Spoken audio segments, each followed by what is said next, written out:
Hello guys, my name is Yashashri and today we are looking at use cases in which we need to handle large CSV files in order to do some pre-processing or upload it or import it into the database. So generally these sort of questions are available in a lot of interview questions. Now the general approach is the any file that you have, any large CSV file that you have, the basic approach is what you do, you just create a file system dot read file, right? You use read file or read file sync, whatever it is, and then accordingly what you get is an full output or full result of that particular what you call file inside a variable or so. But the problem here is ki if that particular file is huge, let's say ki it's in the size of few megabytes, gigabytes or so, then what happens, you'll get an error that the memory is full. The reason that happens because key the fs or file system dot read file, which is available in Node, loads all the file content, entire file content, into the RAM or into the memory. So if you have a, let's say 700 MB of data or 700 MB of file, this entire file is loaded in the memory and then you do all the operations on it, right? So if you have a system which does not have this much enough RAM, or your system spec is a little bit less, then obviously Node or the system itself will complain that the memory is overflown or memory is we don't have enough memory in the system, right?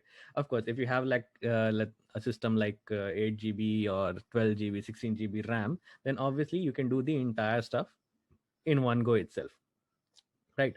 But the way we actually handle it, or in cases like when your particular files or any CSV file or anything, any file so to say, is in the range of gigabytes, 10 gigabytes, 14 gigabytes, 28 gigabytes, how do you handle those sort of files, right? That is what we are going to learn today. Okay, so in order to handle all those files, what we generally use is something called as streams. Now streams allows you to read the file or write a file depending on your use case. Okay, work with files in chunks of binary data rather than loading everything in the memory at once. Streams allows you to read or write your data or your file content in pieces of chunks that can be customizable, of course, depending on how you want to achieve it. But what we'll just using the default, which is I think around a few megabytes or few, I think 1 petabyte or so or something is also there, I'm not sure. But ultimately this stream will allow you to read data in specific chunks of data, so to say. Okay, and that is what we'll use to actually process it, parse it, and then let's say for example import it or add it into the database, so to say. Okay, that is what our approach is going to be, right? So I have a small database already created. Let me just refresh it here once. We have a database name is CSV, large CSV, and we have a collection called CSV collection. Now, what I'll do, let me just clean this up. Let me clean all this content inside the CS or this particular collection, and then we can start off. Okay. So we don't have any results here, no data or no document present in our CSV collection. Okay. Our idea is to import this particular CSV file, which is around 800 MB or so, and it has approximately how much? Okay, we have around 891 results or 891 what you call data rows to be added into the database, right? Right now my system is having 8 GB, so I can just do it in one shot itself. Okay, but if I need to, if my files are, let's say, in the ranges of millions of records and all, then obviously just putting fs.read file or read file sync will not cut it. So what we'll have to use is what? Streams. The streams will allow me to read data in chunks. Okay, so The first and the foremost things what we'll do, we'll just import a few libraries or modules.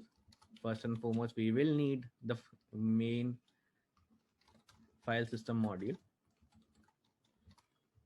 from which we can create stream, obviously. Okay. Next, there is a package or which will allow me to process all this particular CSV file. Okay. That we'll have to install it first. So let me just add npm i csv parser. This will basically convert my CSV data into JSON file or JSON record, so to say. Okay. Okay. Now let's import that also.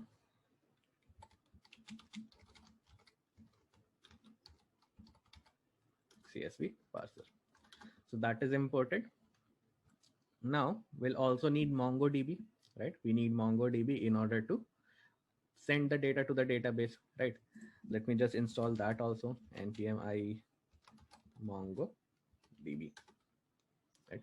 Of course, you can do the same thing with Mongoose if you're using. The approach remains the same, is just that the package will differ. That's all. Okay. So we have CSV imported. Let's also first try to look at, we'll just first connect with the database and then we'll take on from there. So let me import the Mongo client, which we'll be using to connect to our database. Require MongoDB dot Mongo client. This will give me the Mongo client. Now we'll use Mongo client dot connect. This is the function which will help me to connect to my database. I'll be passing a URL here or my MongoDB ka URL, whatever that URL may be. And I'll also pass some options just to remove some deprecations. You can skip this if you need to. Just for good practice, I'm going to put all this here. If you don't know what these are, you can read on through the documentation, but it does not make any significant difference in our concept here to use stream. Okay. So once this particular thing will be connected to my database, I'll have to provide a callback, and that will give me the access to the client variable or this variable, which will allow me to query or insert data into my database and everything. So first and foremost, let's create the URL also. I have the URL ready. So what I'll do, I'll just copy this and paste it here. So this is my whole URL to connect to my database. Okay. So using this database ka URL, we'll be able to connect properly to my database. Okay. Now the actual fun starts. First and foremost, what we'll have to do, we'll have to create a read stream, meaning a readable stream. This will allow me to attach some event listeners to that particular object, which will execute as the sequentially different types of, as the stream is getting processed, so to say. Okay. So for that, I'll be using fs dot read file, sorry, create read stream. We'll be using create read stream, which will create a read full stream. That means I need to read from a file. Give the path name of the file that we want to read, which is titanic.csv.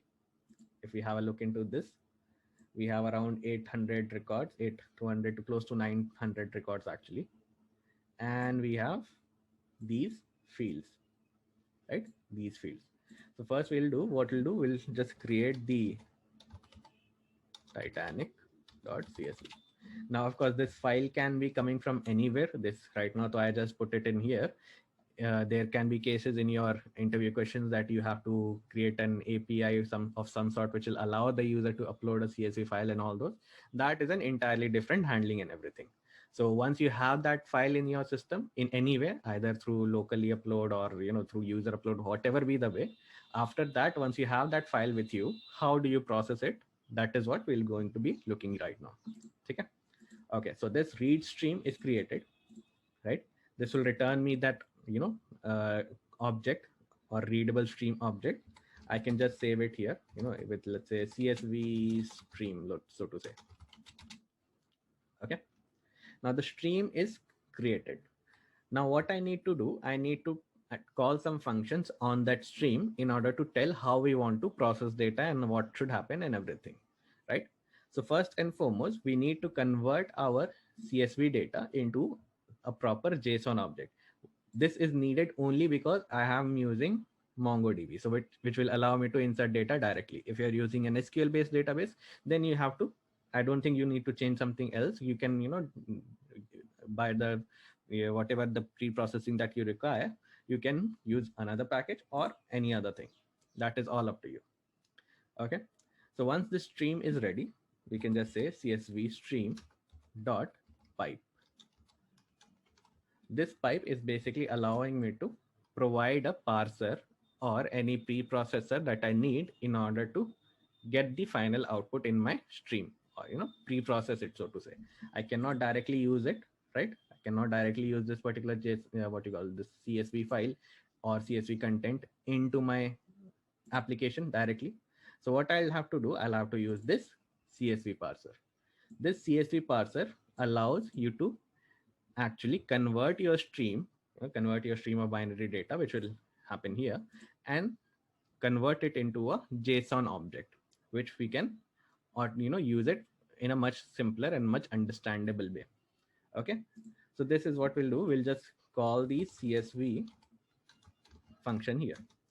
Okay, now this will create all those conversion. It will take care of processing my data properly, pre-processing my data properly. Okay, after that I will just call different event listeners to this particular stream.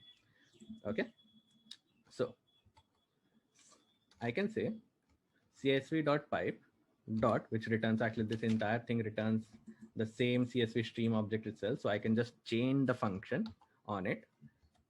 So there is one function called on. This function, which is attached to the CSV stream.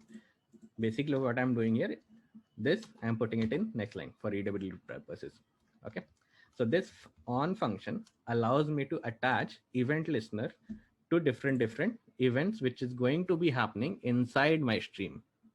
Okay, inside my stream, right? One of that event is data, as you can see. Now this data event is going to be thrown every time this particular CSV reader or parser reads a row from this. Okay, so it will read first row, then throw this event or call this event or emit this particular event technically, right? So when the data event is emitted, then we'll just call the callback, associated callback with it, and that we do using providing a second parameter to this on function.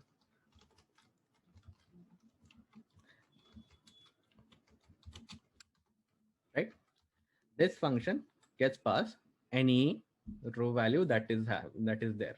So in our case, this data will be individual rows every time. Okay, so this, let's say this is row, right? Let's just for now console.log this. Okay, right.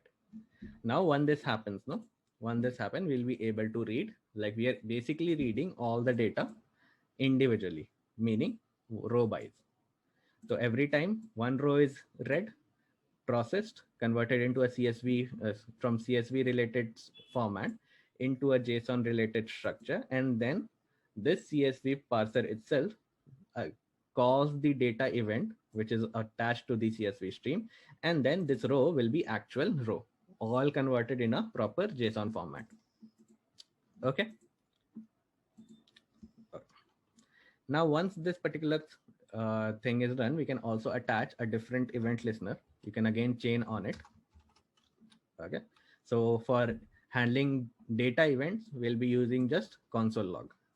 And there is also an event when everything is processed, like all the stuff which is here is processed, then this particular event will be thrown or emitted technically, right?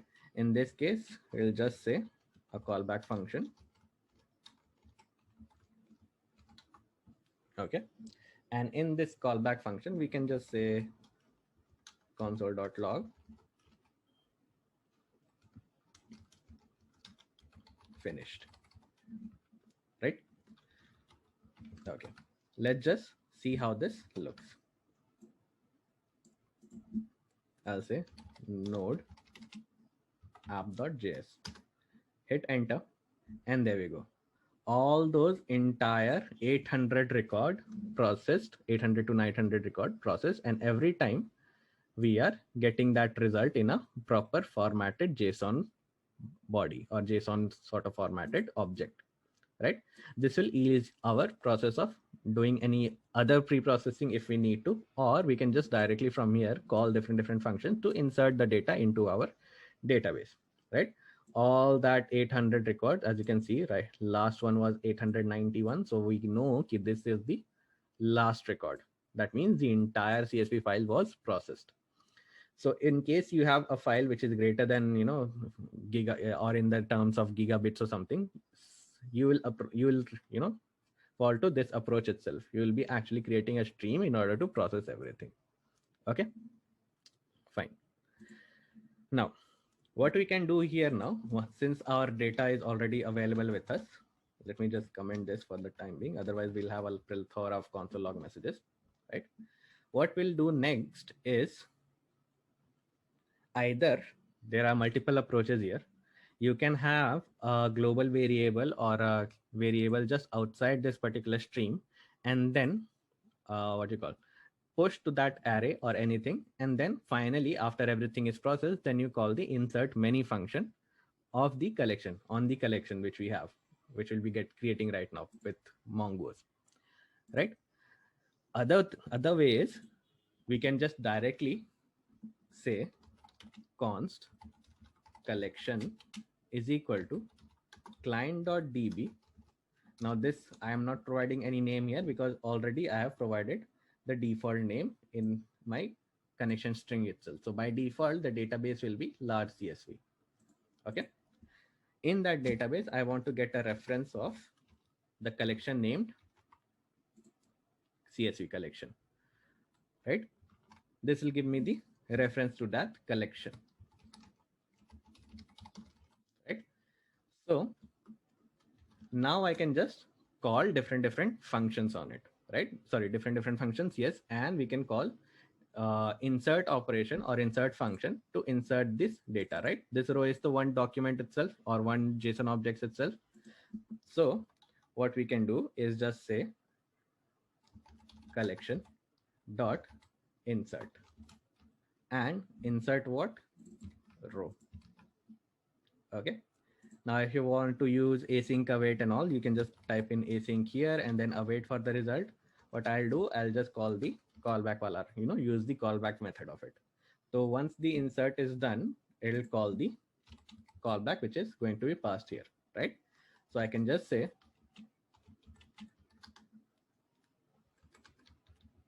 and there will be first the error, and then we'll have the let's say insert result, so to say, let's say, an object passed after all the operations are done, right? So what we can do now is just we can say ki console.log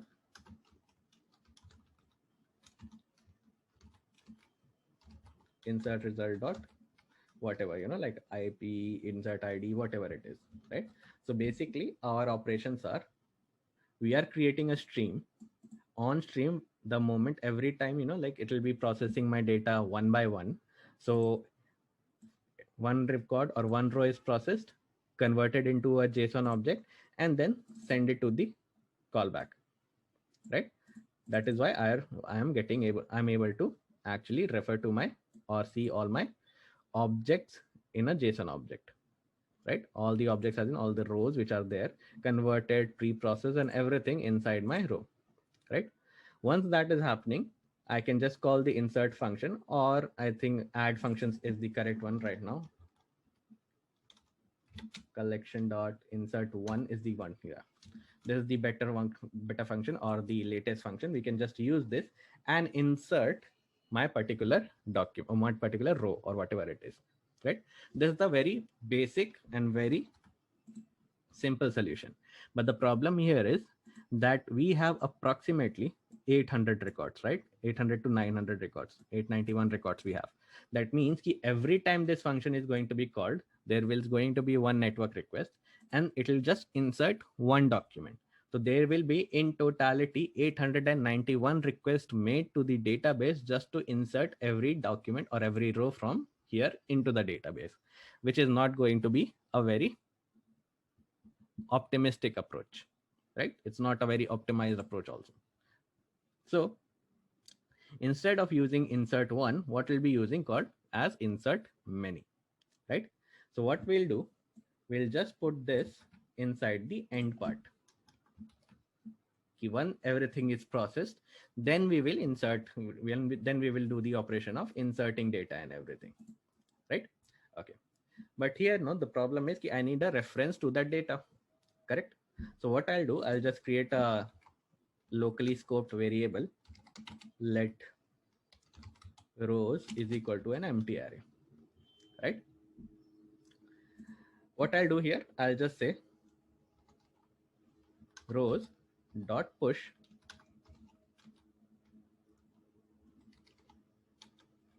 this particular individual row. That's all I'm going to do. What this will do is insert all the rows into my rows array. So then I can easily use collection dot insert many.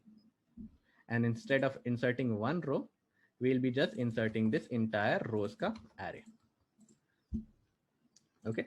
This will save up our network request. And in one request itself, we will be able to actually insert the 800 to 891 records in one network request itself. Very optimized, right? Okay. So in the rows, everything goes inside this rows collection, or sorry, this rows array. Once that is done, then the end event will be called, right? An event will be emitted, which will consecutively call this particular function, which we have passed in, right? Once that is passed, then I know ki ha, in our rows variable, there will be all the rows present inside the titanic.csv file. So everything pre-processed and everything all done and put in this particular array. Now what we have to just do is just call the insert many function and we'll be able to just get how many results has been inserted. Just to double check, right now we don't have any results or any document inside our large CSV collection. So if I refresh, no results, right? Let's run this particular what you call the code, and then we can see the results in our database, right? Also, we forgot one more thing. Once the data is added, I'll just call the client.close function so that I don't have the connection running behind the scenes. Okay, let's test this out.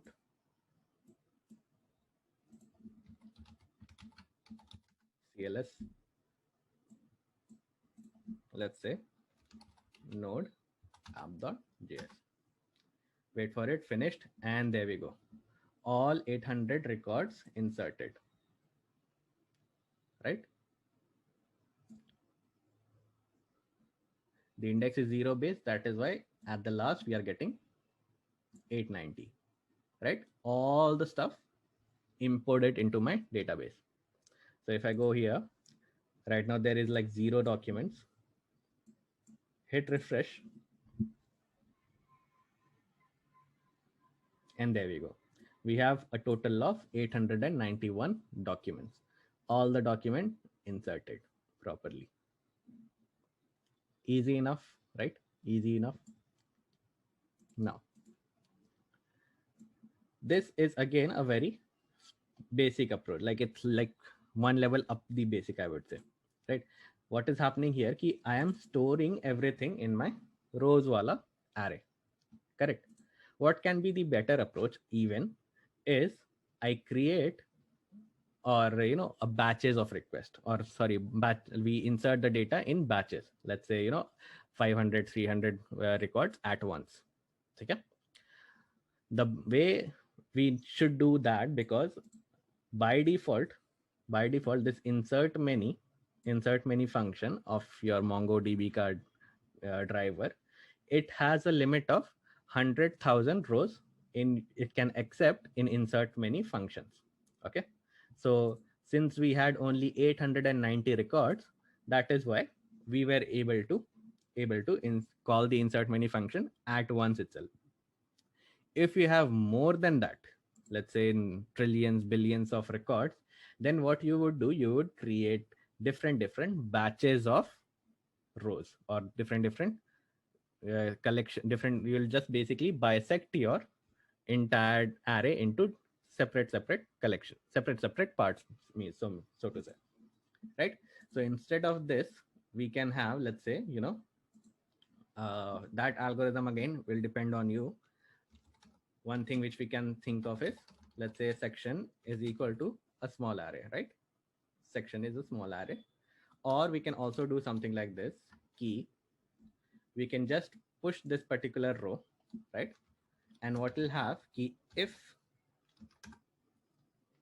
let's say my rows dot length is equal to, let's say 500, or let's say it has reached that limit. So I can also say if rows that length is greater than 0, and so that we can skip some part, obviously, because last what happens if there are no records, so to say, if less than, then so it will not work, right? So we can have a logical sim which can say ki, if the record's length or the rows ka length is greater than 0, and it is also equal to, or let's say we do it a little bit more simplify. We just say record dot length is equal to 500. If this is the case, then what we will do, we'll just call this particular, let me comment this out, because we don't want the collection to be closed, right? Connection to be closed. So what we'll do, like I'm just giving you the brief interpretation of what we can do, right? So if the row's length is equal to 500, then we'll just say insert rows. And once that is happening, everything is done. We can then say, we can just reset the rows to be equal to an empty array, right? Right after that. Okay.